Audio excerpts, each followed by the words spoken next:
Bueno, buenas noches a todos. Yo soy Guillermo Aristimuño, presidente del Comité FAC de Innovación Tecnológica.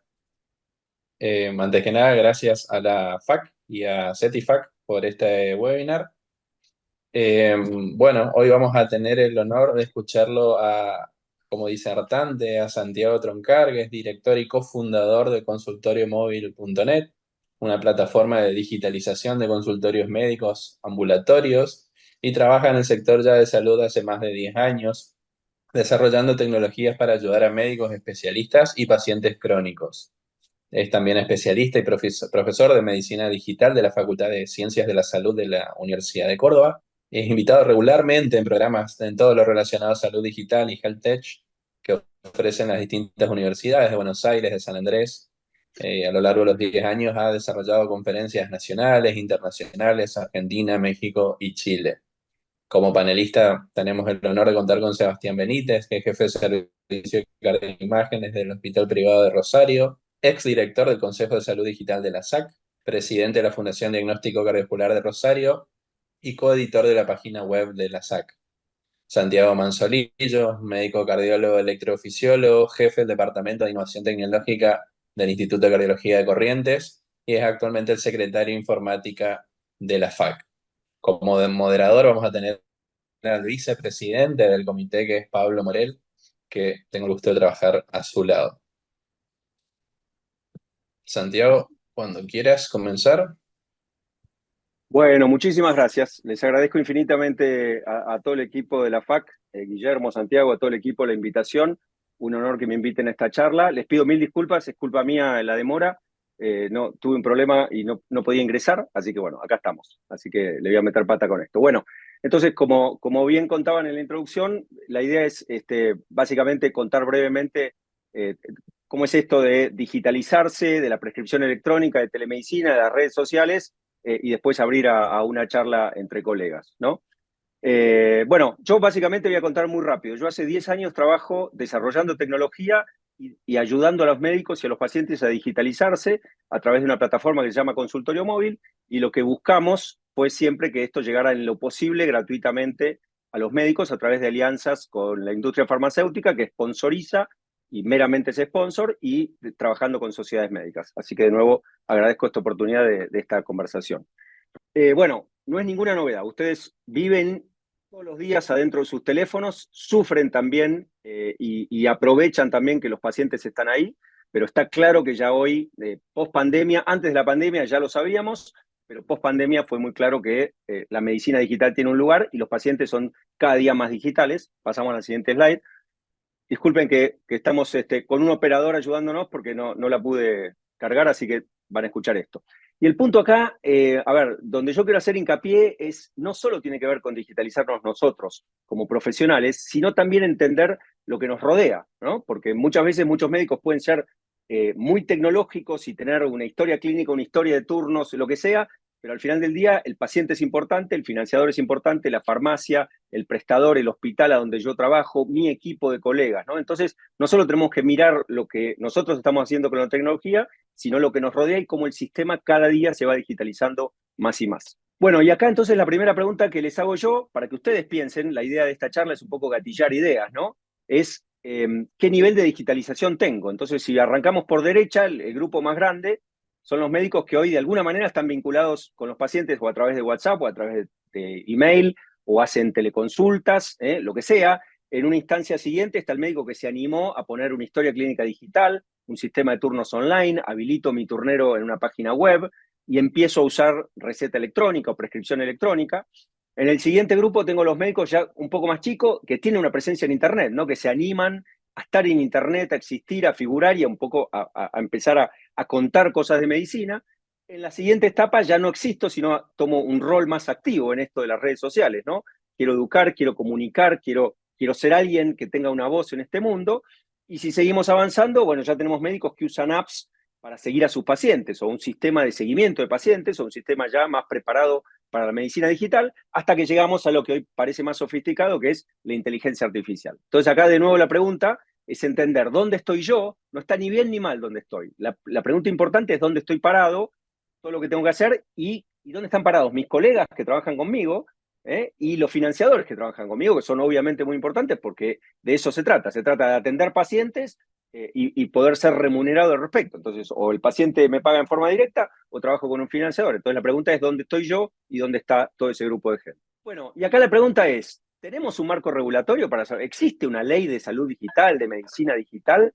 La siguiente slide nos contesta y la respuesta es, si bien no existe una ley específica, explícita de salud digital, sí existen una cantidad de elementos suficientes como para decir que tenemos un marco regulatorio suficientemente bueno como para avanzar en la medicina digital. Lo voy a escribir primero a grandes rasgos, no me quiero meter en profundidad, pero quiero que lo conozcan y después les voy a dar un código QR para que todos aquellos que quieran profundizar puedan ir a buscar las leyes y regulaciones que voy a hablar. Pero básicamente esto es un gran rompecabezas. Ustedes algunas partes ya las conocen.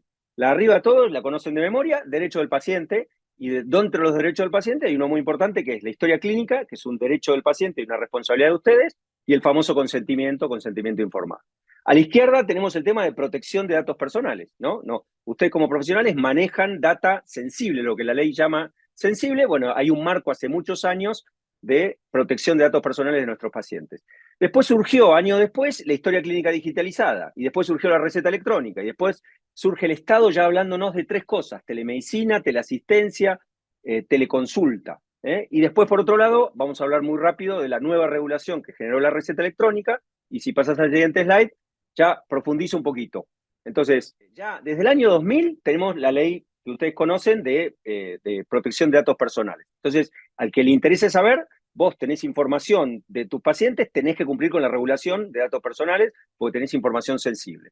2009, ya hablamos, ley de derecho del paciente, y después en el 2012 surge la posibilidad de que vos digitalices tu historia clínica. Es decir, que vos ya desde el 2012, a través de este decreto, podés tener un registro médico digitalizado si cumplís con esa normativa. En el siguiente slide vemos cómo ya el gobierno desde hace unos años viene hablando y validando legalmente el concepto de telemedicina. Lo fue llamando a distintos lugares. Pero fíjate qué interesante, ya en el año 2019 el Ministerio de Salud generó un conjunto de recomendaciones para el uso de la telemedicina, previo a la pandemia ya. En el 2023 ya fueron más explícitos, una reglamentación de la ley de receta electrónica, que ahora la vamos a hablar, y salió el Ministerio de Salud, salió una directriz para las teleconsultas. Esto es algo bien genérico, pero por lo menos nos da el marco regulatorio para decir, bueno, el Ministerio de Salud no solo convalida, sino que ya está escribiendo guías incipientes de cómo trabajar en telemedicina, ¿no? Y por último, esta última resolución que salió hace muy poquito, que ahora vamos a hablar, ya nos da la responsabilidad a nosotros, los que generamos software, nos crea dos registros: el Registro Nacional de Plataformas Digitales Sanitarias y el Registro Nacional de Recetarios Electrónicos, con lo cual ya te dice, mira, yo como Estado me voy a asegurar que los que tengan plataformas se registren y sean formales, de manera de asegurarte que puedes usar cosas de alguna manera validadas por el Estado.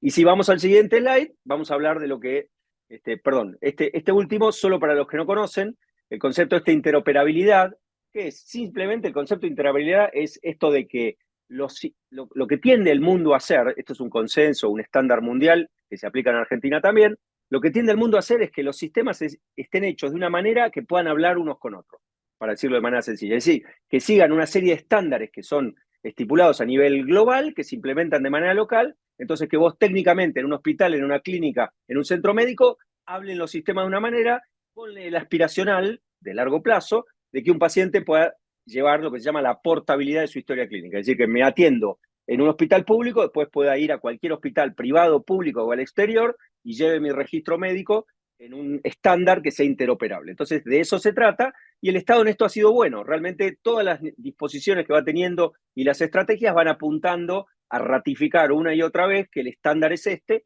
y que apuntamos a esto. Por supuesto que hay un camino larguísimo por andar, pero por lo menos tenemos un muy buen direccionamiento en línea totalmente con el mundo. Y ahora sí, en la siguiente, nos metemos de cabeza en el tema de la receta digital. En esto, solo para los que a lo mejor son nuevos, la receta digital y la electrónica no son lo mismo, pero a fines prácticos son muy parecidas. ¿Por qué? Porque lo que el mercado en definitiva está usando es la receta electrónica. La digital implica un token y una identificación que es harto complejo.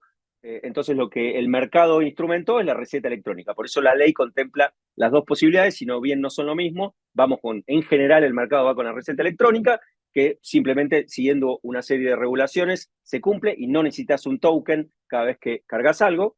El siguiente slide.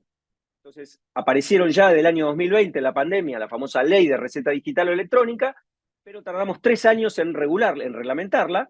Por fin, entonces salió en el 2023 la reglamentación, y en el famoso DNU de mi ley ya apareció el concepto de receta electrónica obligatoria, de telesalud, y en los últimos meses salieron regulaciones mucho más explícitas que obligaban a los prestadores, si querés pasar al siguiente slide, ya le obligaban al prestador a partir del 1 de julio, es decir, del mes pasado, a adoptar o acomodar su plataforma a la regulación o adoptar una plataforma que le permitiera generar prescripción electrónica, ya tanto para recetas como para órdenes. Entonces, en definitiva, lo que nos abrió el Estado es la obligatoriedad de la prescripción electrónica, y el Estado te dice, bueno, en la medida que tu jurisdicción adhiera, le tenés que preguntar a tu colegio si tu jurisdicción adhirió, entonces es obligatorio, y una razón de sentido común, abrieron un periodo de contingencia que dura hasta fin de año, inicialmente por lo menos, a donde te dicen, todo médico prestador tiene que adecuarse a esta norma. ¿Cuál es la norma? Tenés que ir a la norma y ver cómo se hace una receta electrónica, qué condiciones tiene que cumplir, bla, bla, bla. Pero básicamente estamos, digamos, el sistema médico argentino está obligado, hizo uso de eso, entonces estás obligado a hacer receta electrónica.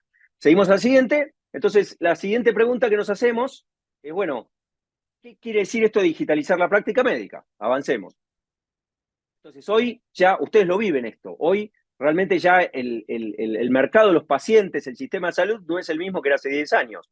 Hoy, en general, un paciente te dice, yo quiero sacar un turno en línea, te quieren encontrar en internet, quieren sacar un turno a cualquier hora, vos estás de alguna manera forzado a tener un sistema para administrar eso, ya no eres una secretaria y un cuaderno, ¿no? Podés mantenerte, pero el mercado se ha vuelto más competitivo, entonces necesitas una agenda de turnos, si te animás, entonces necesitas una historia clínica digital, una plataforma para hacer telemedicina, receta electrónica, como estábamos hablando, y eventualmente cobrar online. Entonces, aparece una multiplicidad de plataformas, ¿sí? O, siguiente slide, tenés la posibilidad de elegir algunas, que ahora les voy a mostrar un mapa muy interesante. Hay plataformas que te ofrecen una funcionalidad por separado y otras que te ofrecen múltiples al mismo tiempo, ¿no? Entonces, un ejemplo es la nuestra, y voy a contar un montón más. Ahora sí, la siguiente. Consultorio móvil, que es lo único que voy a hablar de nuestra compañía, es una plataforma que te ofrece eso, la posibilidad de que en una sola plataforma te resuelve a vos y al paciente historia clínica, sistema de turnos, agenda, telemedicina, receta electrónica, y la posibilidad de lograr ese engagement con el paciente. Les recomiendo, obviamente hay un mapa muy interesante que acaba de ser publicado, ahora les voy a poner el código QR, obviamente ahora extendemos un poco esto que no se ve nada, el código QR para que vayan a acceder, pero si buscan ustedes el mapa TICS de salud en línea, dame un clic más, un slide más. Fíjense, por ejemplo, ahí tenemos todo lo que tiene que ver con, bueno, necesito un sistema de turnos, bueno, ahí hay 15, 20 prestadores no prestadores, sino empresas de tecnología que te ofrecen un sistema de turnos. Un siguiente clic nos muestra lo que es historia clínica digital. Ahí tenés un montón muchos de estos están en el slide anterior, porque te ofrecen historia clínica digital y también un sistema de turnos. Y si le damos otro clic, aparece lo que te ofrece telemedicina, o bueno, prescripción, receta electrónica. Bueno, salimos corriendo, estamos obligados. ¿Qué herramienta uso? Bueno, acá tenés una cantidad de herramientas que en el mercado, algunas ya preguntaremos a nuestros colegas qué nos pasa cerca, cuáles conocemos, cuáles no, pero hay una cantidad de ofertas en prescripción electrónica, cada uno con sus características. Y si le das un clic más, aparece telemedicina. Telemedicina, misma cosa. Muchos de estos nombres también aparecieron en los anteriores, por esto que les digo. Y por último, para telemedicina, que es uno de los grandes temas que nos propusimos abordar hoy, dale un clic más. Entonces aparece las grandes preguntas que se hacen los médicos hoy frente a la telemedicina. Las voy a recorrer rápido, pero los desafío que las piensen, ¿no? Primera pregunta, ¿le hiciste la pregunta a tu seguro? ¿Te cubre la telemedicina? Hoy ya es una cosa habitual, te lo debería cubrir, en general el grueso de los seguros te lo cubre. La segunda pregunta importante, ustedes están en distintas provincias. ¿Qué opina tu colegio local de la telemedicina? ¿No? Porque hay un tema de jurisdicción que todavía no está definido. Entonces vos tenés matrícula para un territorio, ¿qué opina tu colegio local? Muy importante preguntarle qué opina de la telemedicina. El otro tema importante es, bueno, vos vas a decidir hacer telemedicina en forma privada o con un financiador. Tenés que darle un alcance a qué servicios querés dar a través de la telemedicina. Vas a mezclar un poco la práctica presencial con la práctica virtual. Entonces, una pregunta muy importante a los financiadores es entender qué están pagando y qué no, y qué condiciones te ponen. Hay prestadores que dicen, financiadores que dicen, bueno, yo estoy dispuesto a pagar un acto médico no presencial, pero si lo haces de esta manera, en mi plataforma, sacando turno acá, atendiendo al paciente por acá, en estas cosas, si lo demanda el paciente, es decir, hay que entender, hay que ponerse en contacto con el financiador y preguntarle en qué condiciones y qué actos médicos no presenciales están dispuestos a remunerar. Y en esa línea, entonces, obviamente, tenemos que elegir la plataforma más conveniente para poder interactuar con quien sea que nosotros nos interese interactuar. Entonces, ahí les prometí, ahí está el código QR, les doy un instante por si lo quieren escanear. De cualquier manera, a cualquiera de nosotros en las redes sociales está publicado. Si lo buscan ese URL, saludenlinea.com.ar, lo van a encontrar. Les recomiendo, realmente es un lindo trabajo que te cuenta, pero sobre todo mi consejo, si me das un clic más, es el siguiente, que es sentido común puro. El mejor consejo te lo van a dar tus colegas. Es decir, por supuesto que todos los que hacemos tecnología nos esmeramos porque nuestros websites se luzcan y te digan un montón de cosas que hacemos, pero al final la palabra la tienen ustedes. De manera que yo, en lugar de ustedes, lo que haría es hablar con colegas y decir qué te resultó, qué no, qué estás usando para receta, para historia clínica o lo que sea que están buscando. Me parece que ese es el consejo más sano para todos ustedes. El otro tema enorme es el tema de las redes sociales, ¿no? Las redes sociales, como ustedes saben, todos somos de una generación parecida. Nosotros durante muchos años bastardeamos mucho el tema de las redes sociales porque obviamente nacieron como lugares de entretenimiento, ¿no? Entonces, bueno, ¿qué cosa seria podía ocurrir en Facebook hace 15 años o 10, ¿no? La realidad es que, como dice este slide, las redes sociales se convirtieron en un lugar donde ocurre una mega conversación, ¿no? Mientras yo hablo en estos 60 segundos, fíjense la cantidad de cosas que están pasando en Internet, no importa en qué red, en qué blog, en qué YouTube, en qué video, en qué TikTok de 15 segundos o en qué video de media hora, hay una mega conversación ocurriendo donde hay mucha gente y hay una mega conversación de salud.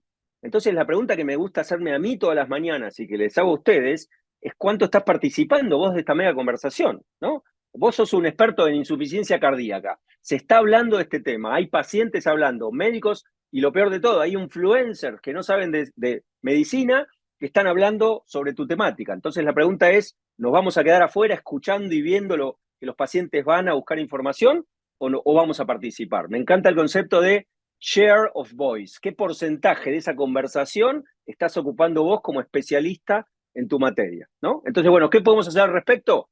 Dale un slide más y con esto algunas ideas nada más, ¿no? Lo primero, básico, es existir. O sea, la pregunta del millón es, si yo te busco en Internet, ¿qué veo? ¿Existís en Internet? ¿Te puedo encontrar? Alguien me dijo, el doctor tal es muy bueno en esta disciplina. ¿Te puedo encontrar? Bueno, un primer consejo es existan, y una red que no es del todo familiar para los médicos, pero es muy importante, es LinkedIn. ¿Por qué LinkedIn? Son las páginas amarillas del mundo nuevo digital, del mundo que está cerca de, si quieren, más del mundo de las empresas, pero cada día más de todas las personas. Todos los profesionales suelen estar en LinkedIn, y les vuelvo a decir, es una gran oportunidad para los médicos, todavía muchos médicos no están, pero la gente de los laboratorios te busca ahí, la gente que organiza congresos te busca ahí, muchos pacientes que están en el mundo de los negocios, empresarial, te buscan ahí. Entonces realmente es un lugar muy importante para existir y contarle al mundo quién sos, qué hiciste, tu track record, qué contenidos le querés mostrar al mundo. El otro tema es el que se anime cada día más a tener por lo menos una presencia discreta, un website, ¿no? Hay websites gratuitos como wix.com, hacer un blog sencillito, digamos, no necesitamos inversión, necesitamos un poco de tiempo para existir, para que nos encuentren y poner ahí aquello que escribimos, conferencias que dimos, videos, charlas, cualquier cosa que ustedes sientan que tiene valor para la audiencia que los escucha o que los sigue, muy importante. Y a medida que nos vamos profesionalizando, por supuesto aparecen herramientas comerciales como Google, a donde vos te puedes esmerar y comprar publicidad si tenés un centro médico y si te interesa captar más tráfico y más público de pacientes, y también pagar tu presencia en directorios, ¿no? Pero esto, de alguna manera, ya es una cosa un poquito más comercial. Y si me das un siguiente clic con el siguiente slide, esto es lo que hago una vez cada tanto. Pongo Santiago Troncari y veo qué aparece. Entonces, el desafío que te dejo para más tarde es poner tu nombre así limpito y fíjate qué te aparece.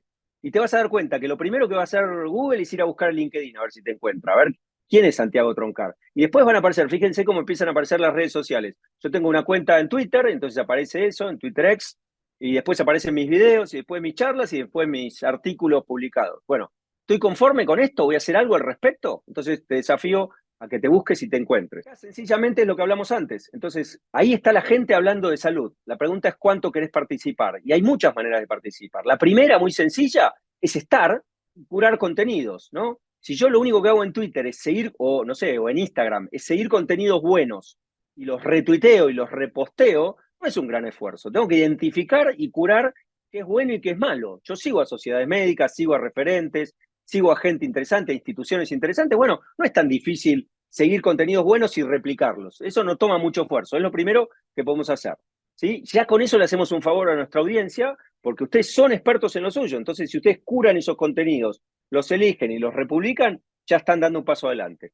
Y por supuesto, lo mejor sería generarlos, ¿no? Si tuvieras el foco y el tiempo como para dedicarle progresivamente a generarlos, entonces no importa que sean sencillos, no importa que sean artículos, videos, selfies, autograbados, iluminados, como sea que puedas hacerlo, le estás creando un valor. Y si le das un clic más, les cuento una cosa que muy poca gente se dio cuenta todavía, que ustedes vieron que todos odiamos de alguna manera que existan influencers que no saben. Bueno, mirá lo que hizo YouTube. YouTube se dio cuenta de esto, entonces acaba de generar hace muy pocos meses un canal especial para ustedes, los médicos, a donde solo son admitidos médicos profesionales que acreditan su título y entonces pueden subir contenidos a YouTube. Ahí les dejo la dirección, si buscan YouTube Health, le dan de alta, llenan una aplicación, cargan sus datos personales y entonces cuando alguien busque un video en YouTube sobre insuficiencia cardíaca o sobre ACV, adivinen qué va a salir primero. Obviamente va a salir primero un video de YouTube Health. ¿Por qué? Porque está certificado, el que está generando este contenido es un médico. Entonces es una gran oportunidad para ustedes, para ocupar, para desplazar de alguna manera a opiniones no válidas como la de ustedes. Así que ahí les dejo una idea. Y nada, ustedes ya saben esto porque lo están viendo. Hay médicos que realmente han tomado esta oportunidad, nos puede divertir más o menos, pero ellos lo van a hacer. Esta conversación van a ocurrir con o sin nosotros. Entonces la pregunta del millón que les dejo flotando es cuánto ustedes se van a preocupar y le van a invertir progresivamente para ser parte de esta conversación y realmente llevar una voz experta a la red social que ustedes elijan, a donde ustedes crean que está el público que ustedes buscan. No importa que sea un público de pacientes, de la edad que sea, de la especialidad que sea, de laboratorios, de financiadores, de prestadores, ustedes sabrán a quién se quieren dirigir, a dónde se quieren posicionar. Bueno, y acá está un colega de ustedes, Eric Topol. Fíjense, si yo pongo Eric Topol, fíjense cómo muy rápidamente me aparece primero lo que está en LinkedIn, después en Wikipedia, porque el señor es una persona prominente, después su libro, después su video y después su blog. Fíjense, pero la lógica es la misma. No importa que sea cualquiera de nosotros o Eric Topol, Google va a hacer eso. Yo les recomiendo esto, siempre a uno nos producía esta cosa, ¿no? De yo tiro un artículo en internet y quién lo va a leer, quién lo va a encontrar. Bueno, lo que yo les digo es cada día que pasa, ustedes escucharon hablar mucho de los algoritmos de todas estas redes, los algoritmos cada día saben más, cada día son más inteligentes, cada día identifican mejor quién es el publisher de esto. Así que un artículo escrito por cualquiera que por ustedes. Entonces el consejo es arranquen. Lo perfecto es enemigo de lo bueno, pongan en línea lo que tienen, con el tiempo se van acomodando los melones, como dice la frase, ¿no? Con el tiempo van mejorando, van dándole más estética, más perfección, más integridad, pero lo peor que podemos hacer es quedarnos quietos. Empiecen hoy, publiquen y van a ver cómo esto se va generando solo y el algoritmo va entendiendo quiénes son ustedes y cómo ubicar bien el contenido de ustedes. Bueno, entonces, para ir cerrando, reflexiones finales. Metemos una charla y discutimos un poco esto, a ver qué opinan ustedes, ¿no? Lo primero que siempre me gusta usar es esto, ¿no? Ninguno de nosotros tiene tiempo, obvio, ¿no? No tengo tiempo para las redes sociales, no tengo tiempo por un sistema nuevo en el consultorio. Bueno, qué sé yo, nos podemos pasar la vida tirando el carrito de las ruedas cuadradas. La pregunta que yo les hago, más que ni un consejo ni un tip, es, ustedes están viendo lo que ocurre con la tecnología. Entonces la pregunta es, ¿cuánto creen que la tecnología va a cambiar la práctica médica, la evolución de la medicina? Y en función de lo que ustedes se respondan, tomen ustedes la decisión si es o no un momento para empezar a invertir de a poquitito minutos y horas en tecnología, ¿no? Parecería ser que la tecnología va a tener un impacto muy profundo en la medicina, según cuántos años de carrera creas que tengas. Entonces, yo iría repensando esto, ¿no? ¿Cuánto quiero invertir a pesar de que estoy ocupado y a pesar de que no tengo tiempo?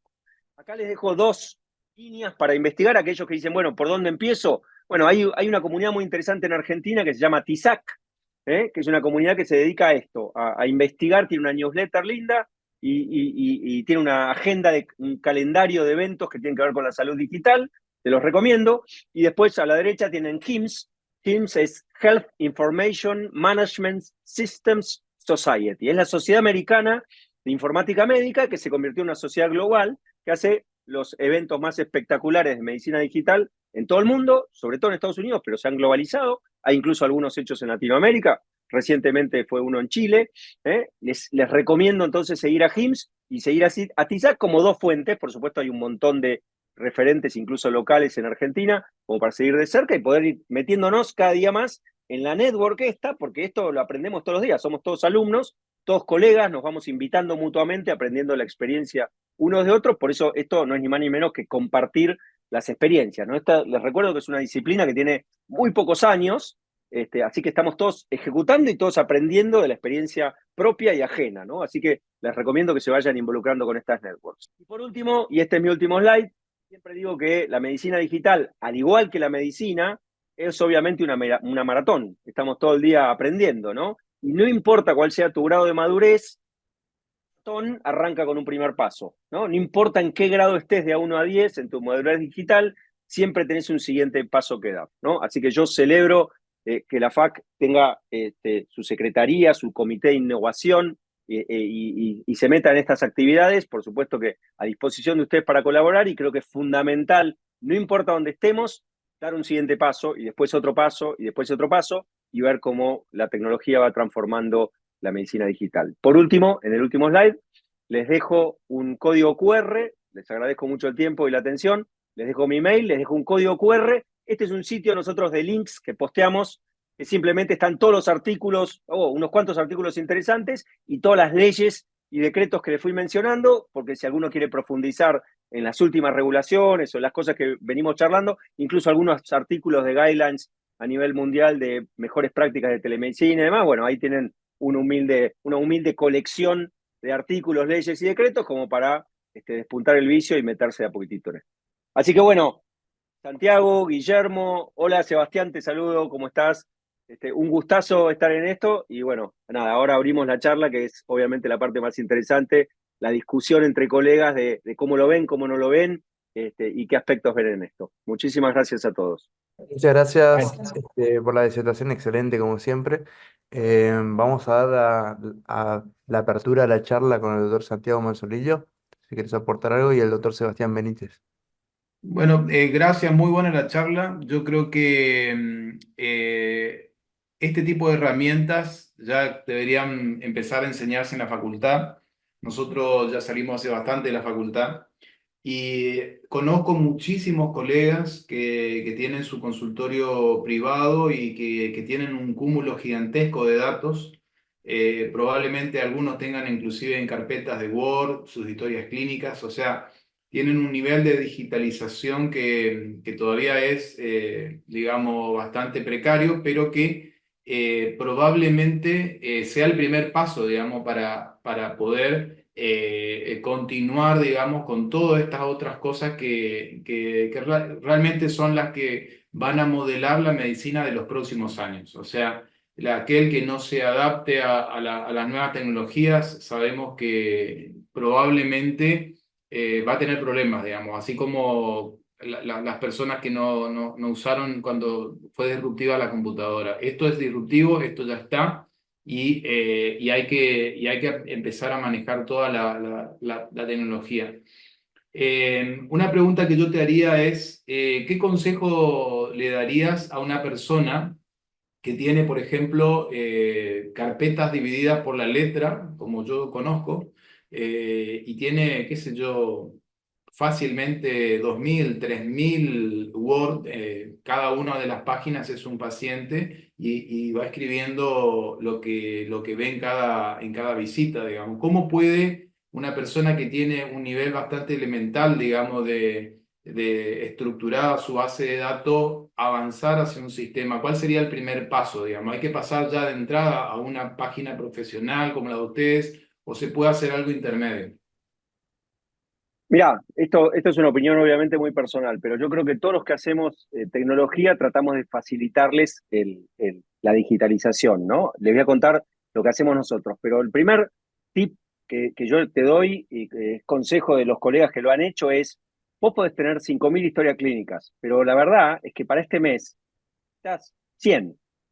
¿Cuántos pacientes vas a atender esta semana? ¿Cuántos pacientes vas a atender este mes? Entonces, vos no necesitas digitalizar 5.000 en el primer minuto. Entonces, lo que necesitas de alguna manera es poder empezar a convivir con tu viejo sistema y el nuevo. Entonces, el primer consejo es, para mí es una falacia eso de pensar que de un minuto para otro voy a importar todo. Si el prestador, perdón, si el vendor que te ofrece la tecnología te ofrece importar todo, buenísimo. O sea, genial. No es fácil porque, como vos sabés, los sistemas profesionales están muy estandarizados, entonces no es fácil agarrar un Word de texto plano y llevarlo a una historia clínica digital profesional.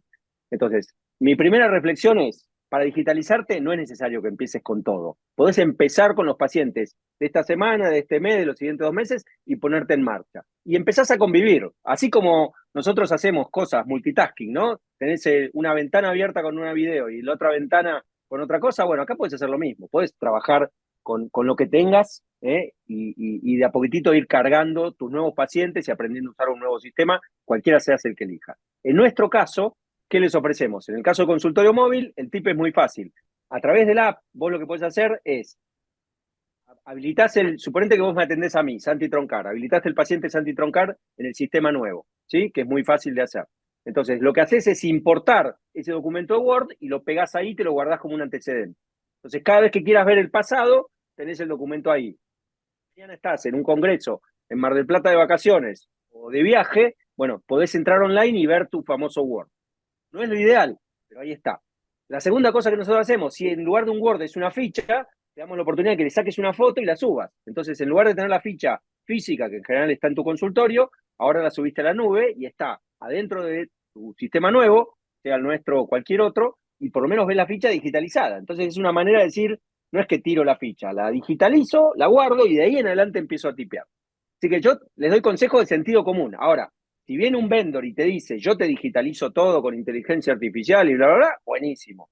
En general suele pasar que esto es una cosa. Y lo que sí ofrecemos nosotros, y muchos sistemas también, es la posibilidad que vos metas en un Excel, por lo menos el listado de pacientes y el número afiliado y los teléfonos, y eso sí te lo importamos de un saque. La parte afiliatoria, nombre, apellido, el financiador que tienen, los números, todo eso, es fácil, porque es fácil de estandarizar. Entonces yo te entrego un Excel y te pongo, poneme esta columna, nombre, apellido que yo, y lo chupo y te lo llevo directamente al sistema. Eso lo hacemos. Lo que es más complejo son las historias clínicas, porque como vos sabés, una historia clínica bien hecha está muy estandarizada y está bien que así sea. No es lo mismo un antecedente que un examen físico, que una indicación, que una receta, que una... ¿no? Entonces, eso no es fácil de importar así de un saque.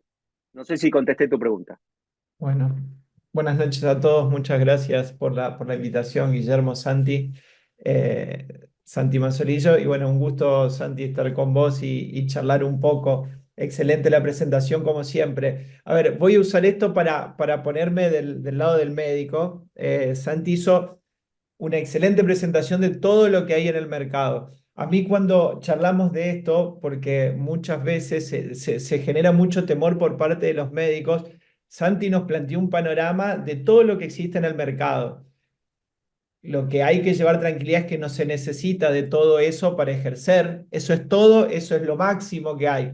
Entonces, excelente también la pregunta de Santiago en el sentido que lo que yo opino que lo que hay que tener hoy en día, que hay muchas opciones, la de Santiago es muy buena y hay un montón más, y que no son, hay opciones que no son caras e incluso hay hasta formas que el médico no la tenga que pagar directamente, hay diferentes formas de cómo se financian las historias clínicas, que eso hay que tenerlo. Para mí, no hay forma de hoy en día no hay forma y hasta ya no hay excusa y no es ni siquiera de fondos. Una historia clínica electrónica, todas las tenemos que tener.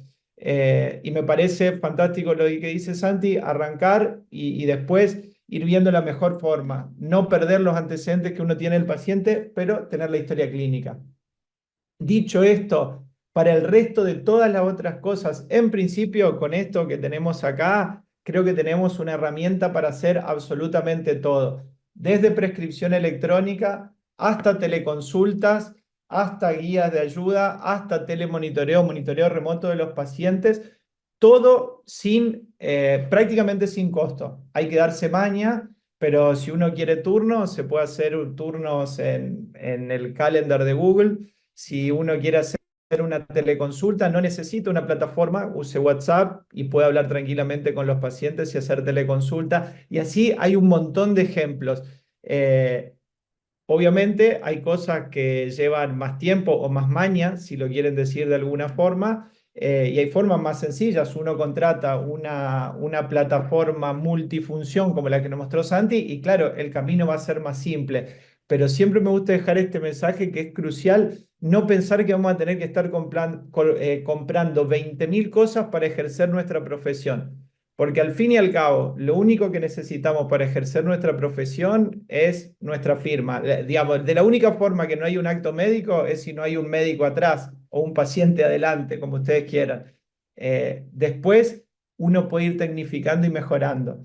Eh, Así que nada, quería hacer ese comentario y quedo abierto al debate o preguntas de los que quieran. Sí, Bueno, yo me muchas sumo, me gracias sumo. sí, Santiago, muchas gracias a los tres. Hay un asistente que quiere preguntar algo, Alejandra López Fachín, si se le puede dar la apertura del micrófono para que pueda preguntar o comentar. Muchas gracias por esta clase. Yo hace años que uso historia digital. Empecé en el 2000 con una que venía en un vademecum y su base de datos era Access. Un buen día perdí todo y no tenía ningún paciente más. Empecé a buscar y tengo una de México que se llama Nimbo. Esa pago en mi suscripción todos los meses, pago y tengo la básica, pero cuando pedí que me dieran la base de datos de todos mis pacientes, me dijeron que no había una base de datos. Eso me generó bastante inseguridad porque si a mí no puedo pagar o lo que sea, me quedaría sin todos mis pacientes, o sea, no puedo acceder ni cambiar. Eso es lo que me genera una inseguridad.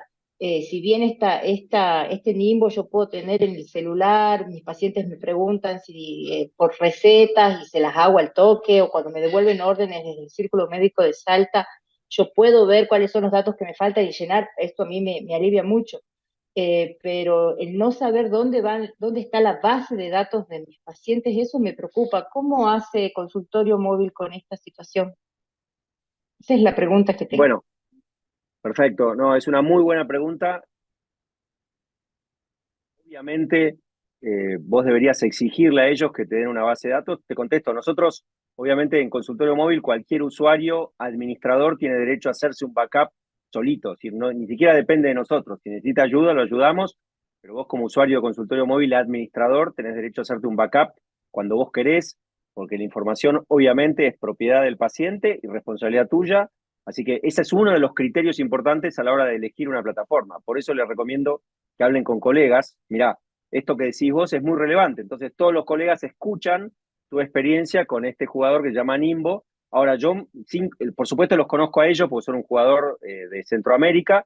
Me atrevería a decirte que si buscas bien, me cuesta creer que no tengas el derecho legal de acceder a tu base. Deberías tenerlo. Yo miraría bien en las bases y condiciones y me cuesta creer que una compañía a esta altura de la vida te niegue la posibilidad de que tengas una base de datos. A lo sumo te pueden llegar a querer cobrar por hacerte una copia y facilitarte el archivo y lo que sea, pero me cuesta creer que una compañía haga, o sea, no te permita acceder a tu propia base de datos después de ser una cliente que fue pagando. Pero así que te recomiendo que leas las bases y condiciones de uso, y esto se lo digo frente a cualquier compañía, pero realmente las compañías nos jugamos nuestro prestigio en línea, con lo cual si vos accionás debidamente, vas a Customer Service, pedís, leés la base de condiciones, exigís, te comunicás con ellos y no te dan bolilla, yo empezaría a hacer ruido en las redes sociales porque como todas las personas, todas las compañías nos jugamos nuestro prestigio en el mundo. Entonces a mí me cuesta creer que una compañía de primera línea de software no te dé acceso a tu base de datos. Pero Listo. o sea, te Voy a recomiendo eso, repreguntar a ver qué me hagas dice. eso. Sí, Listo, yo me sentía media. Ponete firme y estoy seguro que a lo sumo te pueden llegar a cobrar. Pero bueno, les recomiendo a todos que cuando eligen una plataforma, justamente traten de elegir plataformas que tengan un reconocimiento local o global, que sepan quién está atrás. Porque pasa esto, ¿no? De repente, no sé, hoy yo estoy navegando en Instagram y veo muchos avisos y un montón de compañías que te ofrecen historia clínica digital. La pregunta es, ¿quién está atrás? ¿Cumplen con las regulaciones? Eh, si pasa algo, ¿puedo recurrir a alguien? Bueno, esas son cosas, por eso siempre recomiendo, hablen con los colegas, porque los colegas tienen experiencias como esta, ¿no? Buenas y malas. Listo, Muchas gracias. gracias, Santiago, por la aclaración. Espero que haya quedado saldada la duda. De hecho, muchos de los programadores se jactan justamente de que las bases de datos son fuertes y son básicamente uno de los derechos que tiene el que contrata el servicio, la posibilidad de adquirir esa base de datos en cuanto lo solicite, ¿no? Pero bueno, es muy buena la recomendación de ver cuáles son las pautas que establece el proveedor para poder acceder o no como usuario y como médico, digamos. El doctor Manzolillo levantó la mano también, ¿le podemos dar audio? Sí, bueno, así como hoy hice esta pregunta de cuál sería el primer paso, digamos, cuando yo estoy en mi consultorio, hacia dónde voy en principio y qué hago con todo lo que ya tengo. También en la charla que uno tiene habitualmente con médicos, digamos, de todo el país, hay ese temor de que no solo se puedan perder, digamos, o sea que, por ejemplo, entre un virus, entre comillas, y toda la confianza que tengo depositada en la base de datos se destruya, porque, bueno, porque se pierde, digamos, la información. Entonces, hay un temor, digamos, a la utilización de historias clínicas digitales porque cuando teníamos las historias en papel, lo que podía pasar era un incendio, pero la verdad que había tan pocos incendios de base de historias clínicas, digamos, de que uno estaba acostumbrado a que podría llegar a perderse eventualmente también dentro de todo el sistema de papel, pero era bastante difícil, digamos. Entonces, uno de los grandes miedos es que, bueno, o venga un virus, o se borre la base de datos, o uno no pueda recuperar los datos que ha subido. Y yo creo que de alguna manera hay que responder a ese miedo, digamos, porque si no la gente no se va a digitalizar, no va a confiar, por así decir, en el método. Así que bueno, esa es una de las grandes cosas. O sea, lo que ya tiene se puede utilizar. También existen riesgos, pero son bajos de que se pueda perder la nueva información. Y bueno, y por último, una sola cosita que es, en la medida que el cardiólogo va creciendo en años, en general va haciendo una subespecialidad y dentro de las subespecialidades se van agregando estudios complementarios. Entonces, bueno, el primer estudio complementario es el electro, entonces uno empieza a tener archivos de imágenes o archivos de este tipo de estudios complementarios de todo tipo, los que hacen eco, el mapa, la presurometría y qué sé yo. Esa cantidad de datos que se van acumulando son extremadamente importantes. O sea, las bases de datos de pacientes reales son realmente muy, pero muy valiosas. Y eso hay que explicarle a la gente que son tan valiosas siempre y cuando uno pueda acceder en forma estructurada a esos datos. Estructurada quiere decir que tenga una lógica de orden para que uno los pueda después utilizar, digamos, tanto para el paciente como para estudios de investigación o estudios epidemiológicos o cosas que estén permitidas por la ley. Así que esa también era otra pregunta que te iba a hacer, Santiago, que es cómo se administra cuando uno empieza a tener muchos datos de imágenes, de electros en PDF, o cómo se administra esa cantidad de memoria, porque empieza a crecer, digamos. Estamos hablando de imágenes y puede ser muy pesado, digamos. Sí, son muy buenas inquietudes. Empiezo por la primera. La historia clínica digital que vos tenés de tus pacientes no es diferente a todos los documentos valiosos que vos tenés. Las dos palabras del millón ahí son backup. Vos tenés que poder acceder a una copia de tu base y hacer backup. Entonces, si vos haces backup, como lo haces de otras cosas, te asegurás que cualquier cosa que pase, tenés tu backup. Backup quiere decir hacer un backup cada tanto y tener lo que se llama en tecnología madre-hijo. Es decir, tener una copia y después otra, no quedarte y no siempre con el mismo pendrive, cosa que si se te planta un pendrive tenés otro. Entonces, pero el secreto es primero tener acceso a los files, que era lo que discutíamos recién con tu colega.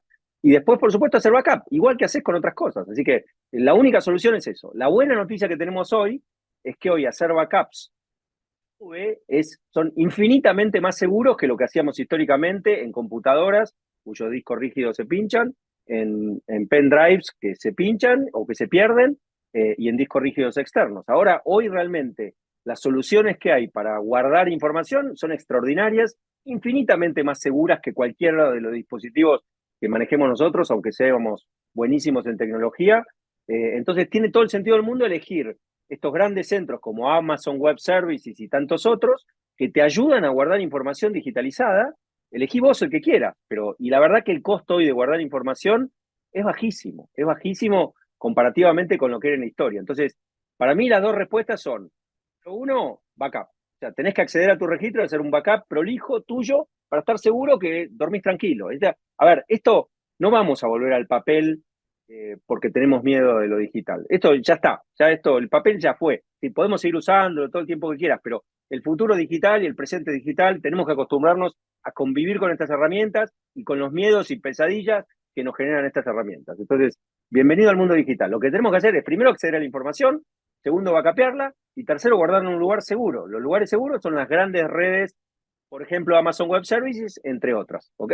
Y lo tercero que preguntaste, y me sumo a lo que hizo, a la observación que hizo Sebastián, que es absolutamente cierta, no nos dejemos abrumar todo lo que es las herramientas de medicina digital, ¿no? A mí me invitan a dar una charla de medicina digital y estoy forzado a contarte todo lo que está pasando, pero coincido con Sebastián en que el médico que recién empieza, el ADN de ustedes es una historia clínica digital. Es decir, entonces, para contestar tu pregunta, lo primero que tenés que hacer es usar una historia clínica digital buena que cumpla con la ley, que te permita hacer historia clínica y la prescripción electrónica, que ahora te lo exige la ley, y ya con eso arrancás. Y entonces, para contestar tu pregunta, ¿cómo nos aseguramos que la información está bien cargada? Y porque una historia clínica digital buena te suele organizar, te normaliza la información. Entonces, si yo cargo algo en antecedentes, cuando quiero buscar un antecedente lo tengo fácil. En nuestra plataforma, por ejemplo, cliqueas la pestaña de antecedentes y te trae eso. Entonces vos decís, che, este paciente, a ver, me quiero acordar, ¿cómo lo tengo medicado? Clicás en medicación y te trae todo. Le hice un estudio a ver cuál es el último electro. Estudio, tú, y te viene. Entonces, las historias clínicas te suelen ayudar, te piden un poquito de trabajo, pues tenés que cargar la información. Obvio que es más fácil la lapicera. Pero bueno, justamente la lapicera, el día que te invitan a investigar, a hacer un artículo, o te invita una compañía a hacer un proyecto de inteligencia artificial, ¿qué hacemos con los papeles y con las fichas que tenés en los cajones?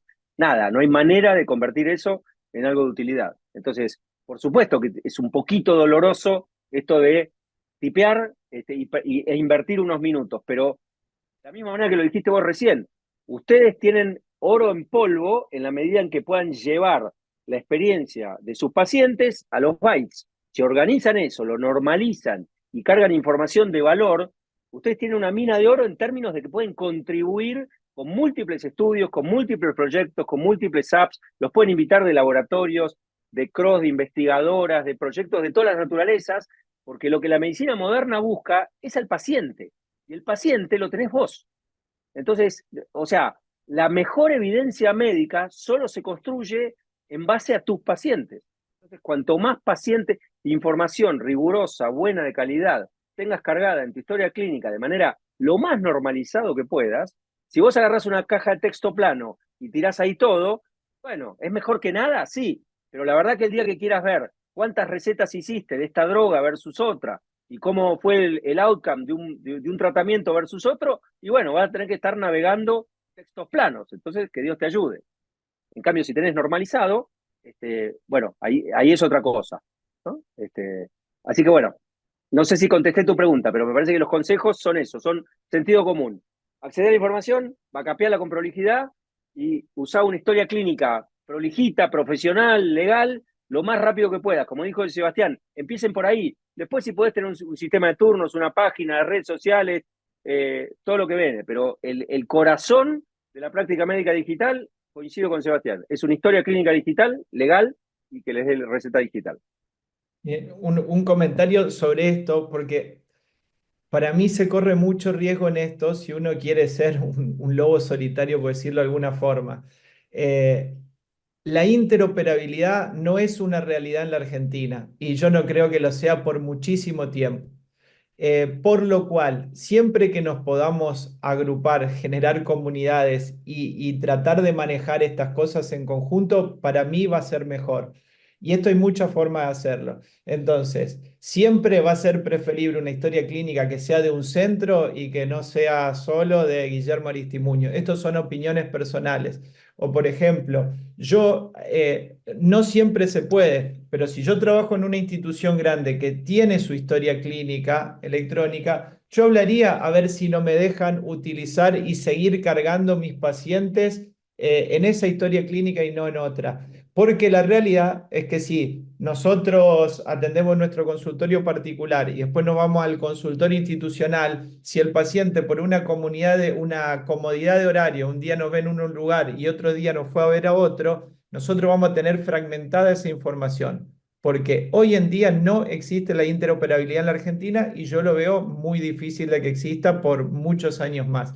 Entonces, siempre y cuando trabajemos en conjunto, me parece que nos va a ir muchísimo mejor que si buscamos soluciones médico por médico.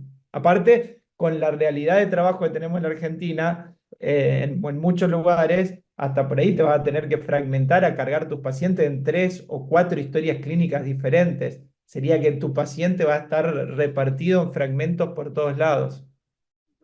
Perdóname que me sumo, Sebas, a lo que decís, y coincido con vos que la interoperabilidad no va a ser una realidad en el corto plazo, pero sí me parece clave sistemas que estén preparados para ser interoperables, porque cuando vos quieras capturar tu data histórica para migrarte a un sistema interoperable, te van a exigir eso, y si vos querés exportar data que no está codificada de manera con los estándares mundiales, es un problema. Entonces va a tener que hacer un retrabajo tremendo. Entonces, sí les recomiendo, si bien la interoperabilidad conceptual estamos lejísimos, hoy por hoy, ciertos sistemas competitivos, vos apretás un botón, sale un file en HL7 que si lo llevas al Hospital Austral, al alemán, al italiano o a la Clínica Mayo, te lo entienden. Entonces, eso ya funciona. Entonces, yo les recomiendo, súbanse a plataformas que hablen en un lenguaje de interoperabilidad, más allá de que sea una realidad nuestra en el corto o mediano plazo. Pero cuanto mejor parado estás frente al futuro, más fácil va a ser después integrarte a sistemas y lograr esa interoperabilidad, ¿no? Sí, bien, gracias por mejorarlo ahí a lo que había dicho. Entonces, de vuelta, si van a buscar una historia clínica, busquen una historia clínica que tenga estos parámetros que diga Santiago. Lo que yo me refiero a la interoperabilidad conceptual, que si yo voy al Instituto de Cardiología, un paciente mío va al Instituto de Cardiología de Corrientes, Santi no va a poder ver la información que yo le hice, porque es esa interoperabilidad política, si queremos decirlo, o estructural, no existe. Probablemente el sistema de Santi y el mío se comuniquen o podrían comunicar, pero hay normas y cuestiones que no están abiertas hacia una interoperabilidad plena de los sistemas, más allá de lo informático. Es bastante interesante el debate que existe con el concepto de interoperabilidad, porque exclusivamente uno habla de datos que va a conceder a la red y que se pueden compartir, pero también es algo que en consonancia va ocurriendo entre hospitales. Algunos distritos tienen esa suerte de compartir la historia digital y la base de datos que hacen que la información del paciente sea bastante más asequible para cualquier operador que esté tratando ese paciente. Es importante también que este concepto sea lo que se quede implantado en cada uno de los asistentes para poder desarrollarlo y ver qué más. Inteligencia artificial y el tema de la digitalización de la medicina tiene que ver con estos conceptos también y rozan muchas veces con aspectos bioéticos que tengan que ver con el secreto médico.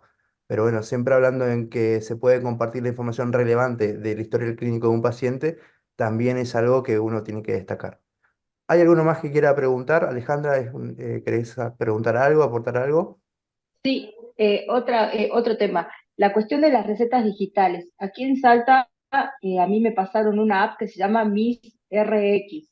Yo me di de alta, me crearon el documento y me ponían en muchas obras sociales y en la del IPS de Salta, que es la más frecuente de uso acá. Yo lo que no entiendo es que uno puede tener una sola plataforma y esa es única para todas, o puede tener varias apps para hacer recetas digitales. Esa parte no lo entiendo, si me pueden Si quieren, dar luz. si quieren, te comento yo, porque por ahí acá pasa una realidad parecida a lo que te puede estar pasando. Depende mucho de las jurisdicciones y depende mucho de las entidades. Por ejemplo, PAMI, si vas a atender por PAMI, vas a tener que hacer la receta electrónica de PAMI, no vas a poder usar ninguna otra. En la provincia de Santa Fe, IAPO, que es la obra social provincial, te pide que vos prescribas, si bien es una plataforma multi aseguradora de salud, multifinanciadora, como la quiera decir, pero IAPO te dice tenés que hacer la receta a través de esta. Y después hay muchas prepagas, obras sociales que te permiten hacer a través de otras plataformas. Por lo cual vos podés tener más de una, podés tener la que más cómodo te queda, podés tener cuatro si querés. Lo que sí, en determinados momentos vas a tener que tener la plataforma que te pide el financiador. Eh, y Apos te pide que vos uses una plataforma en particular y vas a tener que usar esa, si no, no le vas a poder hacer receta a tus pacientes. Después hay otra que podrás usar la que vos nombraste, la que tenga la aplicación de consultorio móvil, receta, la que quieras. Sí, ahí lamentablemente, lo digo con entusiasmo, pero también con un pedido de paciencia.